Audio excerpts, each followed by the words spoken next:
Okay, so I just briefly got off my night shift, and things went well last night, even though I haven't been doing particularly well at my job nowadays. So I just wanted to share something with you that you might find useful, particularly if you ever deal with melancholic or depressive phases. Um, One of the great points of sort of disappointment in myself that I've had as I've gotten older is realizing that my so-called MBTI type is much more likely to be something like INFP or INTP rather than, the great INTJ type that I'd like to be. I'd love to be some sort of mastermind genius, but really I seem to only be intermittently rather than generally intelligent, according to my own conception of my long-term action history. It's kind of like I'm chronically aloof, but I have flashes of brilliance that help people. So, um, this video is directed specifically to people with the INFP personality type. I'm provisionally treating these MBTI categories as though they are accurate and useful descriptive categories and not just momentarily useful conceptual lenses. So INFPs seem to be highly prone to melancholy, depression, rumination spirals, etc. when they're not in exceptionally good mental health. And I myself have spent an enormous amount of time daydreaming or ruminating. And in some sense, I might unconsciously organize my life around access to the ability to daydream. I spend a lot of time, maybe a frightening amount of time, looping the same music over and over again and just letting my mind go to different places that pertain to topics I may want to write about at some point. But I will say, firstly, that rumination spirals can be broken or at least beneficially undermined through the use of small, kind acts that you do for others. Whether or not they're noticed doesn't matter. What matters is that your nervous system gets to interface with you being a sort of real, active, actual force in the material world, so that you're not just chronically and permanently locked in like a conceptual and emotionally impression-laden prison of sorts.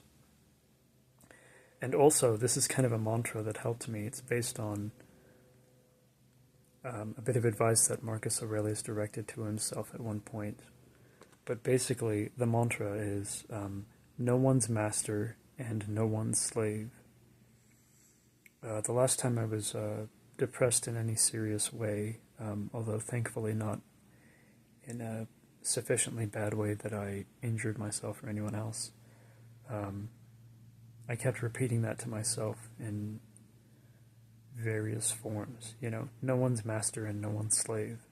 So if I ever do deal with depression, I tend to experience a very stark, sudden, and all-pervasive incapacity to properly visualize any kind of meaningfully attainable future scenario.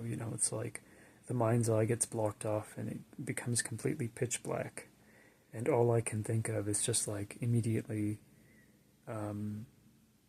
satisfying a desire to just numb myself from like pain or something. So I'm not depressed now, but I just have vivid recollections of what it's like to suffer in silence. So no one's master and no one's slave.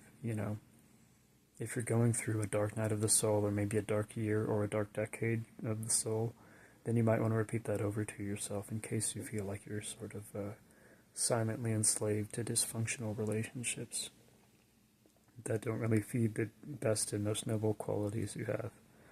Also, at a certain point, Marcus Aurelius advises himself to, quote, love the discipline you know.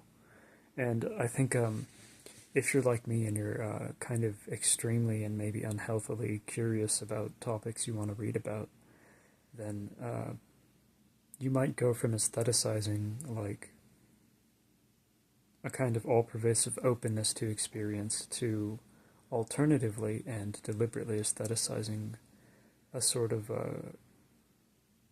for lack of a better term, like a closed-mindedness, you know, um, as stupid or simple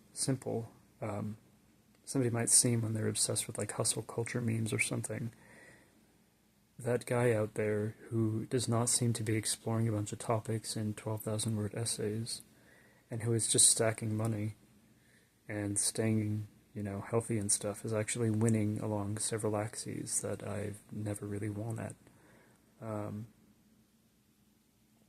so I'm learning to respect that there's a lot of wisdom in simple rules and procedures that aren't deeply explicated in writing or speech. Um,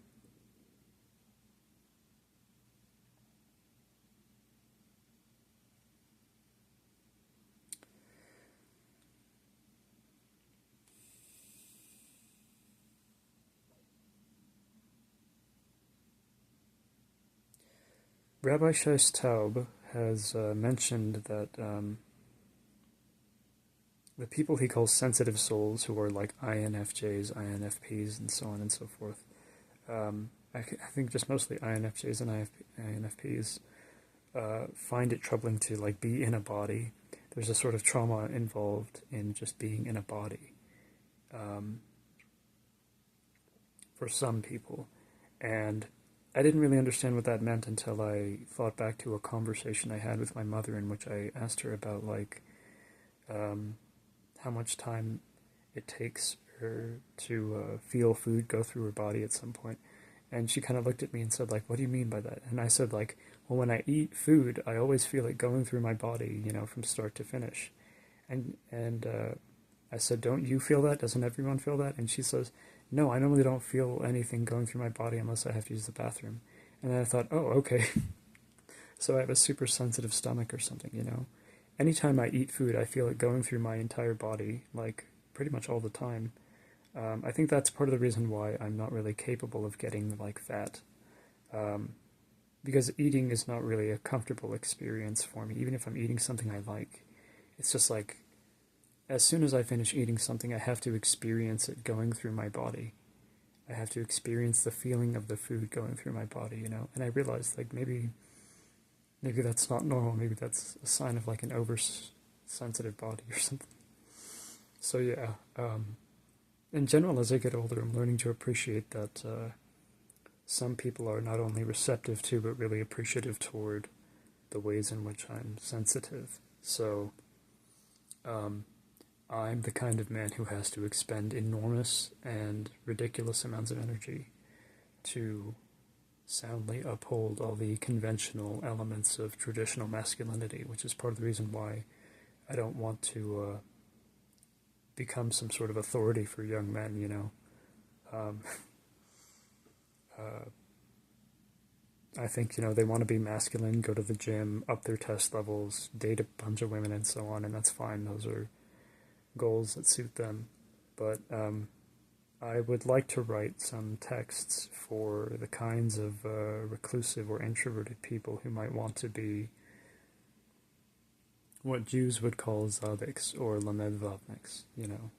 So in my mind, there are some notions about these concepts brewing, and these notions are thoroughly heterodox and probably really weird to people who are long familiar with Judaism as like a practice and like a worldview foundation and so on, because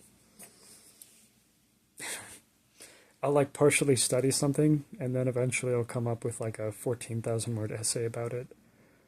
And I think most people who read that essay are going to be like, you're too weird to really get along with us, but this was some compelling food for thought for the moment, you know.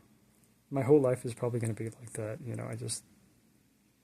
I go from one social clique to the next and temporarily wow and upset people, and then eventually I end up just like